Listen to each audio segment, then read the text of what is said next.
Did the playoff committee get it right? Who do we think makes the NFL playoffs? And are we impressed by what we've seen from Tech basketball? Find out next. MCTV Sports 101 starts now.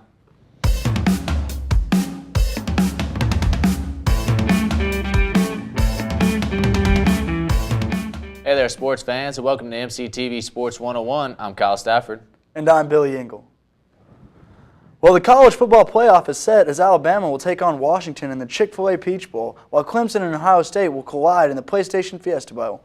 Kyle, did the playoff committee get the top four correct? Well, I think they did. I mean, we both had this top four in the end. You know, I think it's tough for a team like Penn State. I think they're definitely deserving of being in the top four. I just think they ran out of space.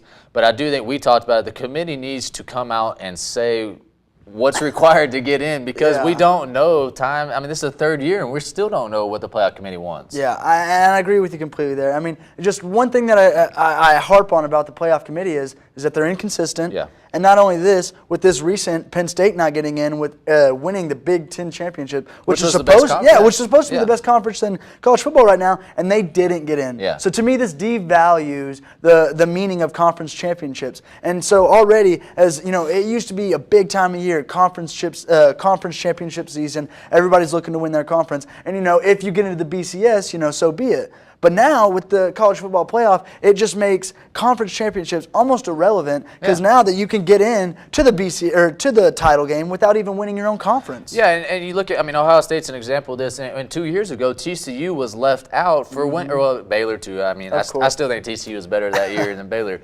But both of them were left out, even though we all know Baylor really technically won the conference that year. But they were left out, and they said because, the Big 12 didn't have a title game, or because, they gave a co-championship. Well, Ohio State makes it in without winning their conference championship. They didn't win their division. Penn State beat Ohio State. They won the division with Ohio State and Michigan. So you're talking about two of the top 6 teams in the country. Then they won what arguably was the best conference in the nation, and you get left out over teams like Clemson beat some good teams. They did win at Auburn early on in the year, although we weren't really impressed until the end. I still think that I'm not saying Penn State's better. I'm not saying Penn State's better than any of the top 4 teams, but they finished strong. Penn State's extremely good at the end of the year, but at the end of the day, I think they got the top 4 right, but it needs to be more than 4 because this is a year that could have been more than 4. So we talked about this a little bit earlier. Say you have Penn State and Ohio State, have same record, same resume, you switch their team names, who gets in then? Oh, I mean, Ohio State gets in. I mean, if Ohio State was 11-2 right now and they had won their conference, they get in over Penn State, who people maybe thought were better. It's all about brand in college football. I think that's the reason TCU or Baylor didn't get in that year. It's just what happens. It's wrong that happens, but at the end of the day, people are humans, and at the end of the day, you understand that. But real quick, I just want to say a couple bowl games to keep an eye on during bowl. I like the Valero Alamo Bowl with number 12 Oklahoma State and number 10 Colorado, 2 former Big 12 foes going at it. That could be a good one. And also, if you're just looking for 2 up-and-coming teams that you might like, the New Mexico Bowl is New Mexico versus UTSA. UTSA makes their first bowl appearance in school history. It's only their 6th season. And New Mexico going for 9 wins this year, which would be the 5th time in their 85-year history. So there's some good matchups out there besides the playoff. But real quick, Alabama all the way? I mean, how can you say no? Yeah. I don't think anybody's going to be close. Playing for second place. Exactly. Playing for second place. With only 4 weeks left in the regular season, the NFL playoff races are beginning to heat up. The Dallas Cowboys have already clinched a spot in the playoffs, but other races are beginning to tighten up. And surprise teams like the Miami Dolphins and Tampa Bay Buccaneers are making things interesting in both the NFC and AFC wildcards. Billy, who's your favorite to reach the playoffs?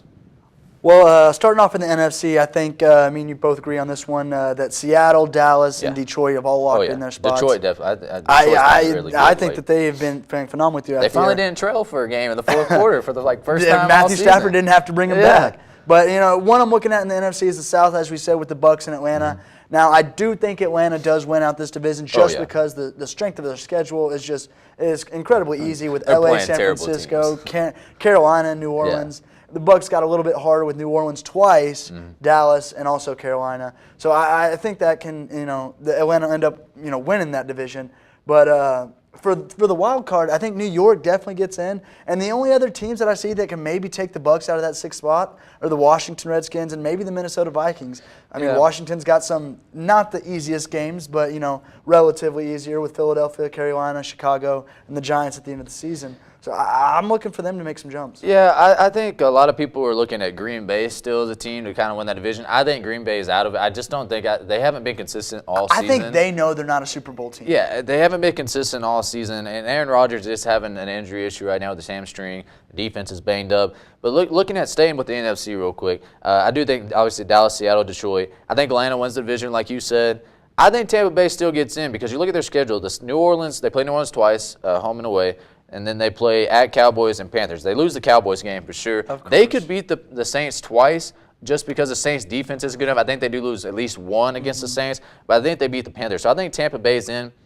Washington gets in over the New York Giants to me. I think the Giants right now, their schedule, Cowboys, Lions, at Eagles, at Washington. A lot of people look at the Eagles game. At Philadelphia is very tough right now. I would pick New York maybe to finish 9-7, maybe not even win another game. I don't agree with you right there. I mean, don't get me wrong. New York's got a tough schedule, but they're a good football team with good offense and defense. As long as Eli doesn't ruin it for them, they'll be doing all right. Yeah. Didn't even touch on the NFC or the AFC over here real quick. We've got the Raiders. The Raiders winning the West. New England winning the East. Yeah. Baltimore is in the lead in the North right now, but I think Steelers are going to come back to win just that. for tiebreakers right now. Yeah, and then right now Houston's winning the South, but I also think they got the Colts coming up this week. Whoever wins that game, I think, takes the division. Yeah, I agree with that. I'm sure the Colts will win because Houston is terrible on the road. Brock Osweiler is terrible in general. But, right now Houston has just really struggled. I think Kansas City's a lock for me as well in the wild card. I do think that Oakland will win the division. Baltimore is interesting because them and Pittsburgh, I think Pittsburgh will ultimately win that division. I think Denver is going to drop out. I don't think Denver is a team that's going to make the playoffs. So look at their schedule. At Tennessee, the Patriots, at Chiefs, and the Raiders. They can't win. They only win 2 of those games. Defense is the most important part of football games, and they've got one of the best ones in the league. You got to score some points at some point, right? The only way Denver drops out is if the Pittsburgh Steelers and Baltimore Ravens get in. That's the only way, and I'm not saying it's impossible. That's what I'm saying right now is that Pittsburgh and Baltimore. Unless Miami somehow jumps in at 9-7, it's all going to come down to tiebreakers, in my opinion, because there's going to be at least 3 teams that are 9-7. I think Baltimore goes 9-7, Denver goes 9-7. I think Miami goes 9-7. So you're going to have 3 teams. It's going to come at the tiebreakers. I'm not smart enough to figure out all that stuff because I don't know any of that. Yeah. But I think that it'll be good. But it will be good. It should be a good finish. I think the playoffs in general will already be good, but the finish up to it will be good. I agree as well. Yeah. Texas Tech basketball won a thriller this past Saturday as they defeated Rice 85-84, thanks to 3 clutch free throws from Anthony Livingston, who posted a career high of 33 points. The Red Raiders are now 7-1 on the season and will begin conference play at the end of the month. Kyle, how impressed are you thus far by Tech basketball? I'm pretty impressed. I would have liked for them to be undefeated. I think that Auburn game, they just got off to such a slow start. They were down by 19 at one point, 15 and a half, but they did fight back, so I'd like to see that. They did come back in that game. Auburn's good. They're 6-1 right now. Their only loss was to Purdue, who's a ranked team. I think Tech is a very good team, but they're playing with some injuries right now. You're missing Aaron Ross. I understand Lawrence Odiase has been out, but I think Aaron Ross is such a big piece of this team because when he's on the court, he's one of the best players. If you look at all around, it's probably Zach Smith or Justin Gray, but best offensive player, it's got to go to Aaron Ross. I know Livingston has been great of late, which I think helps Livingston get more acclimated. But they need Aaron Ross. He's only played 4 games, but he's shooting 56% from the field and 57% from 3. I don't care who you are. Those are good, some guys staying good numbers, You want that kind of guy. You want that kind of production on the court. And I agree with you. We are playing well this season. What I'm surprised is how we stepped up from last season to this season is how much more we're scoring. Yeah. We were good defensively. We actually scored more than 60 points. Exactly. And last year, we were 60 points. If we got above that, we were pretty happy. Yeah. Now this year we're averaging 79.75 points a game. And I mean, not to mention though, we've only played 2 games, not at home. So you got to factor that in. You're playing some mid-major. You're playing some decent mid. Rice is a very good team, by the way. I think they'll make the tournament. But I am impressed. And another thing is we've had 5 different leading scorers throughout the season. So not only are we scoring, but we're showing that we can move the ball and that everybody. I mean, you got I think it's 4 guys right now that are averaging double figures, and then 2 others that are right there. But their conference schedule does start December 30th. That's going to get tough because you're at Iowa State, West Virginia at home, and at Kansas. That's your first 3 games. Welcome back to the Big 12, guys. But I think they can make a run in the Big 12 this year. I still am going to stick with that they're a top 4 Big 12 team. There's been a lot of surprises. TCU is very surprising right now. Oklahoma State's been surprising. The Big 12 is going to be tough. Baylor, I mean, they're top 4 in the country right now. So it should be good. I think Tech will be fine in the Big 12. I still think they'll make the NCAA tournament. I hope so. Yeah. I think it's still a little bit too early to put all our chips in that We'll basket. see after the first couple weeks of the Big 12. We will. Well, now it's time for our weekly segment called Who You Got? Well, I picked Colorado, and they let me down again. I told you you're a Colorado man, and you got to get off that bandwagon. Well, I am now. We don't have to worry. But this is last week. We'll do at least the football. I know we did pick Kansas in basketball that one time, but we'll start with the whole new segment. With basketball next semester. So, 4 games. I'm down by 3 games, so I'm pretty much having to pick completely against you. But I'll make my case for why I'm picking each team. Hey, you know what? You make your case. I still got my case. So, all right, let's get started. Tomorrow night, the Chiefs host the Raiders. Billy, who you got?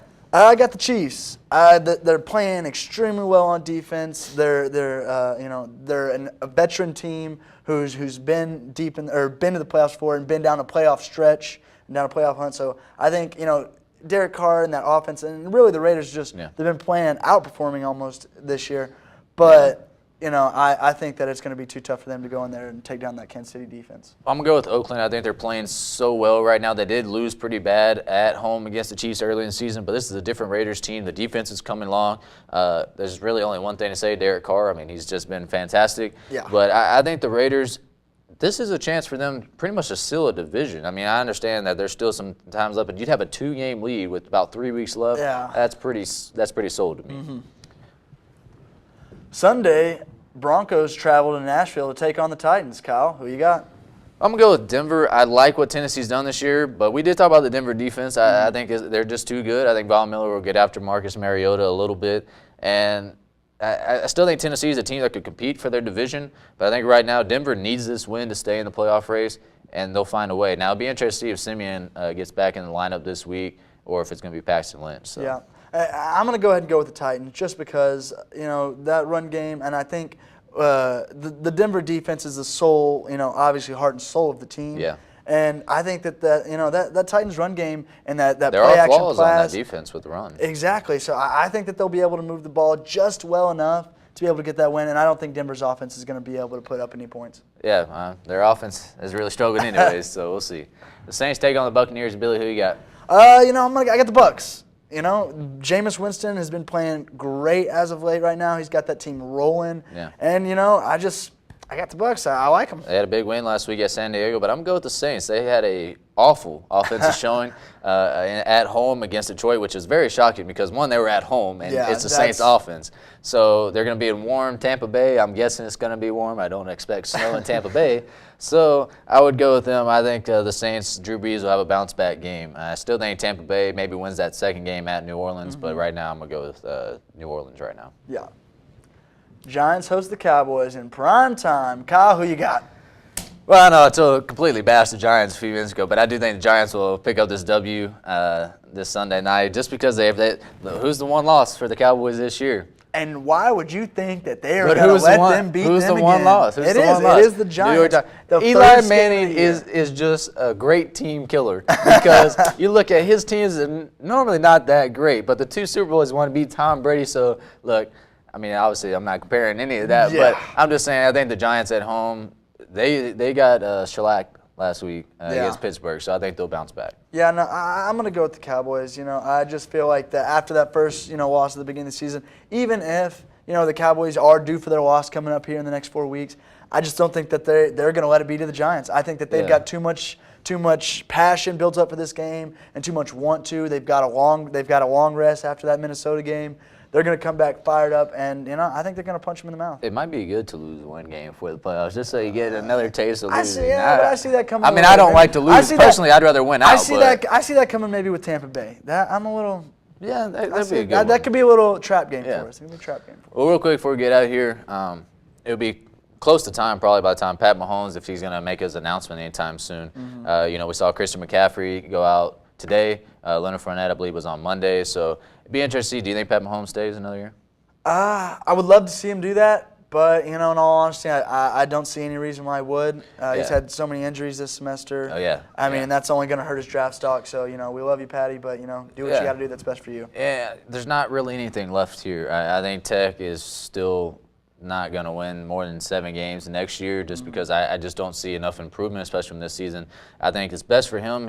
He's getting ranked higher in some of the rankings. So it'd be interesting to see if he'd be a first-round pick or not, but I think he'll probably go out this year. Yeah. Well, that's our show for this week's edition of MCTV Sports 101. Join us next semester for the latest big-name stories in sports. I want to send out a special thanks to our producer, Josh Robinson, production staff, Nick Hay, Andrew Marks, and Brian Jimenez, and our guest host, Abby Aldridge. I'm Kyle Stafford. And I'm Billy Ingle. Till next time.